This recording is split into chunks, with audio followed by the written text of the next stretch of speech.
एक हत्या हुई है, सिस्टमैटिक हत्या हुई है जिसको सिस्टम ने मारा है। इस नाले में युवराज नाम के एक व्यक्ति जो 27 साल के थे, सॉफ्टवेयर इंजीनियर थे, उनकी गाड़ी इस नाले में गई। ये अभी लगा हुआ है सारा, ये जो योर सेफ्टी, फैमिली सेफ्टी, ये सारा ज्ञान जो नोएडा अथॉरिटी ने लगा रखा है ना, ये जिम्मेदार है। इस मौत का जिम्मेदार ये अथॉरिटी है। जब देख रहे थे कि 3 तारीख को एक ट्रक यहाँ घुस गया था, ट्रक को निकाल लिया गया, कैसे किसी की जान बच गई, नहीं जाके इधर कहीं। आपकी अथॉरिटी, एक बच्चा 27 साल का मर गया, गाड़ी नहीं निकाल पाई, उससे पहले यहाँ पे एक्सीडेंट हुआ था, उसके बावजूद आपके यहाँ के लोगों ने कोई कार्रवाई नहीं की। प्लीज़ इसको सुनिश्चित कीजिए कि आगे किसी व्यक्ति की जान यहाँ से न जाए। दोस्तों नमस्कार, जय भीम, जय संविधान। विकसित भारत, श्रेष्ठ भारत, विश्व गुरु जैसा नारा हमारे देश में बिल्कुल ही बेजान, खोखला और केवल हवाबाजी है। मेरी इस बात पर ध्यान दीजिएगा, क्योंकि आगे इस वीडियो में हम सरकार और सिस्टम के चेहरे को बेनकाब करेंगे और आपको इनकी सच्चाई बताएंगे, तो वीडियो को अंत तक देखिएगा। दोस्तों, अंधभक्तों का तो पता नहीं, लेकिन आप अगर थोड़ा सा भी समझदार होंगे तो ये वीडियो आपकी आंखें खोल देगी। 2 घंटे से वो तैर रहा था, वो बाहर लगा रहा था जो बचाओ बचाओ, लेकिन 2 घंटा था तो ये बचा सकता था कोई भी। पुलिस वाला उतरने नहीं दिया, उतरने वाला था कोई जो हम बचाएंगे, उतरने नहीं दिया और भी दूर में भगा दिया। वहाँ आने में उनको वक्त लगा, कुछ दिख नहीं रहा था अंदर। उनके फादर को वो इतने कंफ्यूज्ड हो गए। इज वेरी सिंपल गाय, वो हमारे साथ ही रहते हैं। वो बेचारे सोच रहे थे मैं अपने बच्चे को बचा लूंगा, वो नहीं हो पाया। यहाँ पे साइनेज बोर्ड होता कि आप यहाँ से नहीं जाना है, तो वो जान बच जाती। आप सोचिए, एक बाप जो 2 घंटे लगातार कोशिश करता रहा कि कैसे उसका बेटा बच जाए, वो 2 घंटे एक तमाशबीन बन के ही रह गए ना।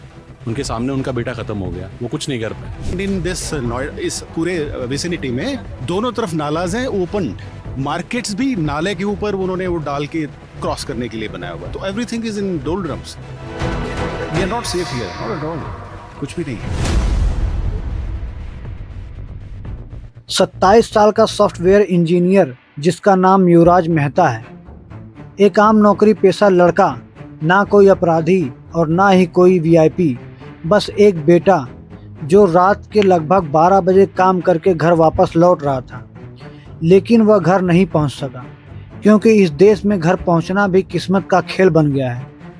दोस्तों चलिए अब इस मामले को जान लेते हैं। युवराज मेहता अपनी ग्रैंड विटारा से रात में घर के लिए वापस जा रहा था। सड़क पर ना चेतावनी बोर्ड, ना बैरिकेड और ना ही रिफ्लेक्टर।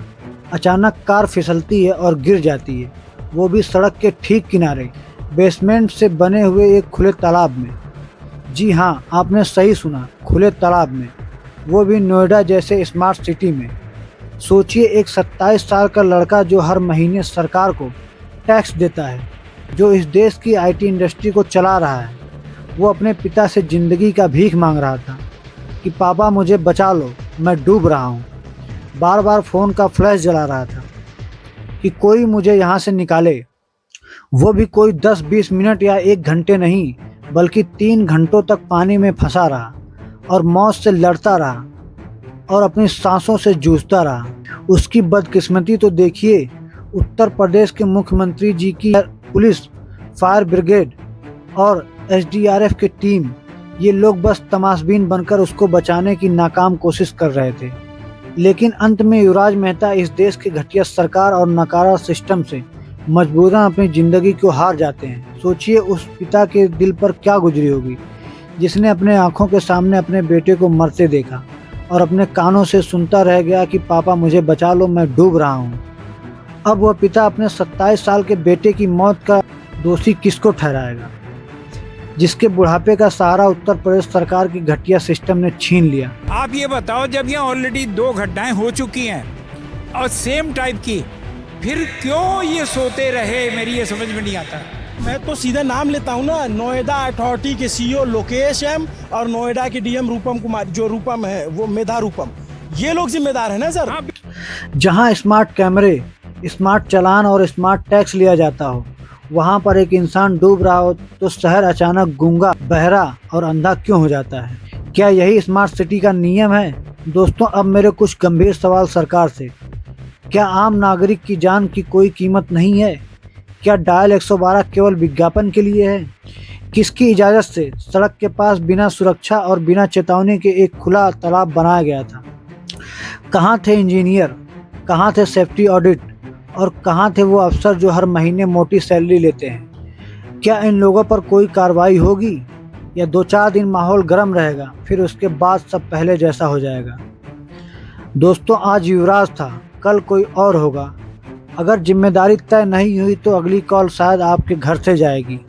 अगर आपके मन में इस घटना को लेकर गुस्सा आ रहा है तो वीडियो को लाइक करिए, शेयर करिए। चैनल पर पहली बार आए तो चैनल को सब्सक्राइब करके बेल आइकन को प्रेस कर लीजिए, ताकि हम जब भी अगली वीडियो अपलोड करें तो सबसे पहले आप तक पहुंचे। और हाँ, सवाल जिंदा रखिए आग की तरह। मिलते हैं अगली वीडियो में किसी और गंभीर सवालों को लेकर। तब तक के लिए जय हिंद, वंदे मातरम।